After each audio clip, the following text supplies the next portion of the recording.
150 साल एलियन होगा का तू पैदा नहीं खो पहले अवतार ले बड़ो। लकीर खींचे की बात करता रहे मर्दे।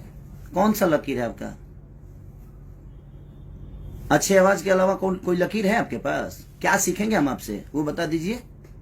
अच्छा डांस करते हैं, अच्छी बॉडी है, अच्छा गाने के अलावा, अच्छी आवाज के अलावा क्या सिखाइएगा आप हमें, वो बता दीजिए, हम सीखते हैं आपसे। दौड़बा हमारे संगे 2 किलोमीटर दौड़बा, समझ में आ जाए, दौड़ के देखा वो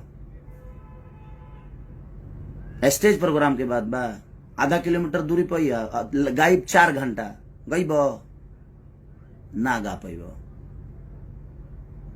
कंपटीशन हम उनसे करते हैं ना जो हमारे लायक होते हैं, जो हमें हमारी ऊर्जा को मैच कर दें।